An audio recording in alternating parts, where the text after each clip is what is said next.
ಉತ್ತರ ಕರ್ನಾಟಕ ಭಾಗದಲ್ಲಿ ಮಳೆಯ ಆರ್ಭಟ ಹೆಚ್ಚಾಗಿದೆ, ಅವಾಂತರವನ್ನೇ ಸೃಷ್ಟಿ ಮಾಡಿದೆ. ಇನ್ನು ಕಲ್ಯಾಣ ಕರ್ನಾಟಕ ಭಾಗದಲ್ಲಿ ಇಲ್ಲಿ ವರುಣನ ಆರ್ಭಟ ಹೆಚ್ಚಾಗಿದೆ, ಭೀಮನ ಆರ್ಭಟ ಹೆಚ್ಚಾಗಿದೆ. ಯಾದಗಿರಿ, ವಿಜಯಪುರದಲ್ಲಿ ಭಾರಿ ಅವಾಂತರವೇ ಸೃಷ್ಟಿಯಾಗಿದೆ.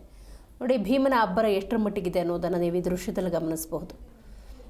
ನದಿ ತೀರದ ಪ್ರದೇಶಗಳಲ್ಲಿ ಪ್ರವಾಹದ ಭೀತಿ, ಬಹಳಷ್ಟು ಹಾನಿ ಕೂಡ ಉಂಟಾಗಿದೆ.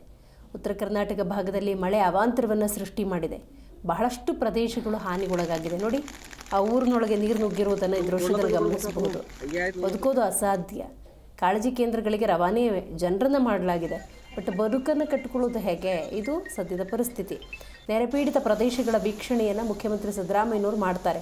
ಪರಿಶೀಲನಾ ಬಳಿಕ ಅಧಿಕಾರಿಗಳ ಜೊತೆ ಸಿದ್ದರಾಮಯ್ಯನವರು ಮಾತುಕತೆಯನ್ನು ನಡೆಸ್ತಾರೆ. ಎಲ್ಲೆಲ್ಲಿ? ಕಲಬುರಗಿ, ಬೀದರ್, ಯಾದಗಿರಿ, ವಿಜಯಪುರ ಜಿಲ್ಲೆಯ ಅಧಿಕಾರಿಗಳ ಜೊತೆ ಸಿದ್ದರಾಮಯ್ಯನವರು ಸಭೆಯನ್ನು ನಡೆಸ್ತಾರೆ. ಪ್ರವಾಹದಿಂದಾಗಿ ಭೀಮಾ ನದಿ ತೀರದ ಪ್ರದೇಶಗಳಲ್ಲಿ ಭಾರೀ ಪ್ರವಾಹ ಉಂಟಾಗಿದೆ. ಜನ ಸಂಕಷ್ಟಕ್ಕೊಳಗಾಗಿದ್ದಾರೆ. ವೈಮಾನಿಕ ಸಮೀಕ್ಷೆಯನ್ನು ಸಿದ್ದರಾಮಯ್ಯನವರು ನಡೆಸ್ತಾರೆ.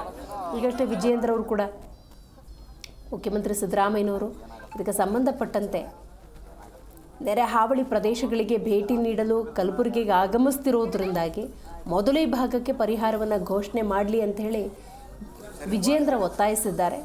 ಸೊ ಮುಖ್ಯಮಂತ್ರಿಗಳು ಪ್ರವಾಹ ಪೀಡಿತ ಪ್ರದೇಶಗಳ ಕುರಿತಾಗಿ ವೈಮಾನಿಕ ಸಮೀಕ್ಷೆ ನಡೆಸ್ತಿರೋದು ಸ್ವಾಗತಾರ್ಹ. ಆದರೆ ಹೆಲಿಕಾಪ್ಟರ್ ಮೂಲಕ ಸಮೀಕ್ಷೆ ನಡೆಸಿದರೆ ಜನರ ಬಳಿ ಹೋಗಿ ಕಷ್ಟ ಕೇಳೋರು ಯಾರು ಅನ್ನುವಂಥ ಪ್ರಶ್ನೆಯನ್ನು ವಿಜಯೇಂದ್ರ ಎತ್ತಿದ್ದಾರೆ.